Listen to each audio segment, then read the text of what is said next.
Bienvenue dans mon univers, bienvenue dans le monde de Fred. Et si aujourd'hui on se faisait une balade à vélo? Bah générique!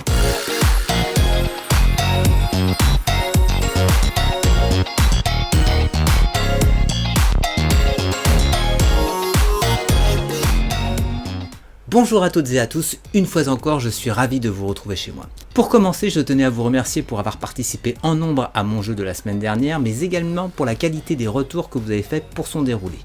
Croyez-moi, la prochaine fois j'en tiendrai compte pour la prochaine session. Petite remarque cependant, si vous pouviez me faire vos retours sur l'espace commentaire, cela me permettrait de avoir tout au même endroit. Je vous en remercie. Alors, pendant qu'on en est sur la partie commentaires... Alors, comme je sais que vous aimez ça, aujourd'hui c'est balade, mais ce sera balade en vélo, ça va changer un petit peu. Mais je ne vous en dis pas plus, je vous laisse regarder.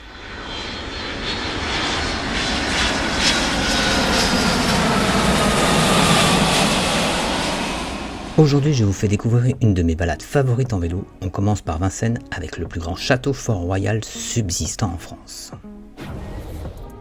Un peu d'histoire avant une petite balade, ça ne peut pas faire de mal.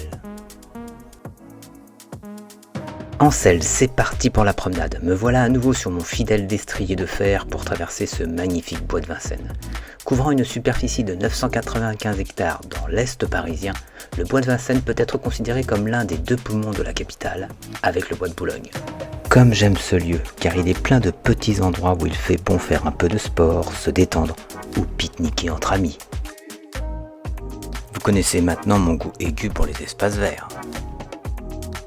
Si vous aimez faire du vélo, je vous conseille vraiment le bois de Vincennes. Piste cyclable ou sous-bois, vous serez servi.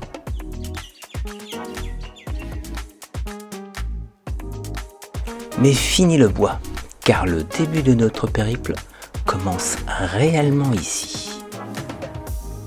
Attention, accrochez-vous bien à votre guidon car la pente est raide. Elle vous emmène à toute vitesse vers les bords de Marne. Petit conseil, utilisez bien vos deux freins car vous pourriez bien être surpris à l'arrivée. Ce petit parcours à vélo qui nous entraîne tout droit à Saint-Maurice est un savant mélange entre urbain et nature. Mais prenons un peu de hauteur.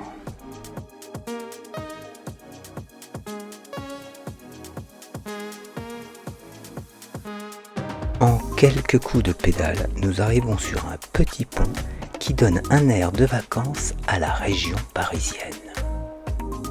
Un petit écrin de verdure et d'eau, sans oublier la jolie paroisse Saint-Ange-Gardien.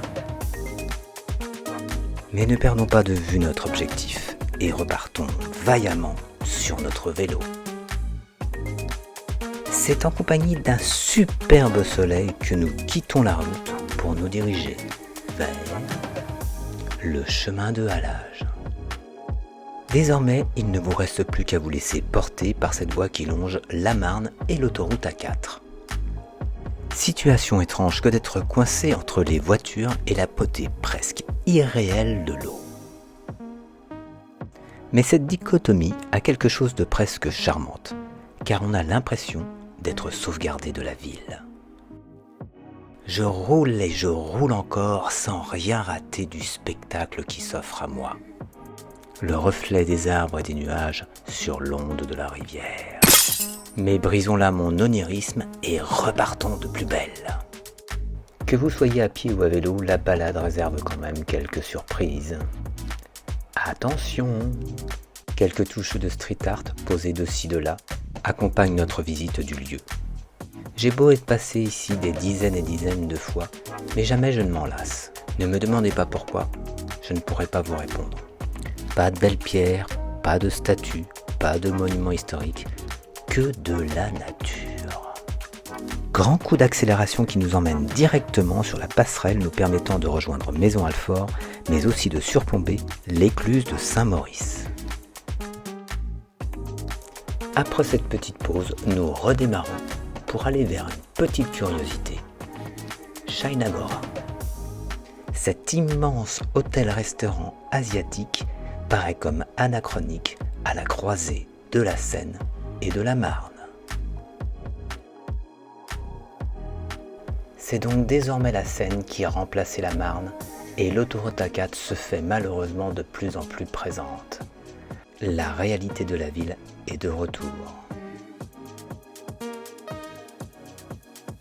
Un dernier coup d'œil sur le fleuve. Et c'est reparti.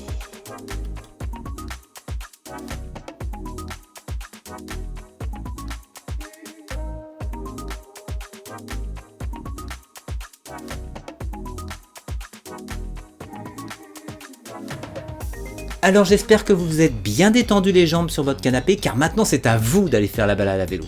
N'hésitez pas en commentaire à me dire les différents parcours que vous pouvez effectuer, car moi aussi j'aimerais bien les connaître, et peut-être en faire une vidéo. Alors il ne me reste plus qu'une seule chose à faire cette semaine, prendre congé de vous dire à la semaine prochaine pour toute autre chose.